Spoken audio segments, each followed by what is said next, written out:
সামনে তো নির্বাচন, এতে আমরা সবাই খুশি যে শেষ পর্যন্ত নির্বাচনটি হচ্ছে।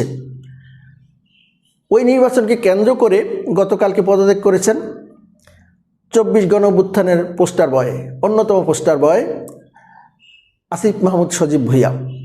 বয়সে তরুণ হলেও মন্ত্রণালয় চালানোর ক্ষেত্রে তিনি যে দক্ষতার পরিচয় দিয়েছেন, আন্দোলন সংগ্রামে যিনি ভূমিকা রেখেছেন, সে কিন্তু মানুষের দৃষ্টি আকর্ষণ করতে পেরেছে। অনেক সমালোচনা আছে, এটা বাস্তবতা, অভিজ্ঞতার ঘাটতি আছে, কিন্তু তাকে নিয়ে তার যে পারফরমেন্স, এটা অস্বীকার করার কোনো উপায় নেই। গতকালকে তিনি তার পদত্যাগের আগে তিনি তার বিদেশ যে গ্রিন যেটা লাল পাসপোর্ট যেটা থাকে সেটা তিনি জমা দিয়েছেন, তিনি হিসাব বিবরণী দিয়েছেন। এটা খুব পজিটিভ সাইড রাজনীতিতে। আরেকজন পদত্যাগ করেছেন মাহফুজ আলম, যিনি নেপথ্যে থাকতেন, নেপথ্য থেকে উনি কাজকর্ম করতেন। ডক্টর মোহাম্মদ ইউনূস তাকে মাস্টার মাইন্ড হিসেবে পরিচয় করে দিয়েছিল একসময় বিদেশে যেয়ে। যাই হোক, আলোচ্য বিষয় সেটা নয়। বিষয় হচ্ছে যে পদত্যাগ করার পরে তারা কি করতেছেন, মানে তারা নির্বাচন করবেন, কিন্তু সেই নির্বাচনটা কোত্থেকে করবেন?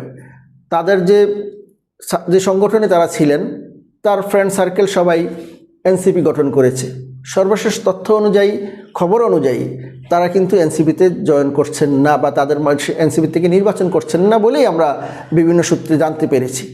আমরা এমনটিও জেনেছি তারা গণ অধিকার পরিষদ, যেটা ভিপি নূরের দল হিসেবে পরিচিত, রাশেদ খান যেটার সেক্রেটারি, সেই দলে তারা যোগ দিয়ে নির্বাচন করবেন এমন একটি খবর আমরা জানতে পেরেছি।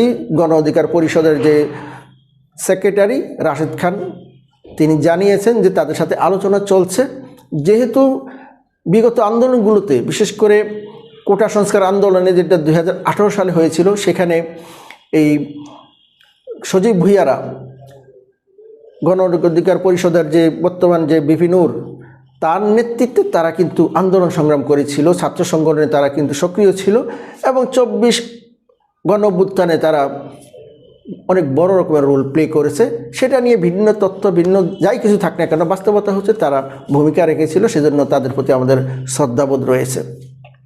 এই সজীব ভুঁইয়া যেটা তিনি কাজ করেছেন, তিনি ক্রীড়া মন্ত্রণালয়ের অনেক যুগান্তকারী পদক্ষেপ নিয়েছেন, অনেক জায়গায় সমালোচিত হয়েছেন। ইশরাকের যে মেয়রটি নিয়ে, মেয়র পদ নিয়ে, যেটা মেয়র হতে পারেননি, সেখানে সকল কলকাঠি কিন্তু সে নাড়িয়েছেন। অর্থাৎ সে দক্ষতার সাথে যা করতে চেয়েছেন সেটা অজনপ্রিয় হলেও তিনি তার চেয়ারে বসে সেই কাজগুলি করতে পেরেছেন। অর্থাৎ খুব ক্যালিবার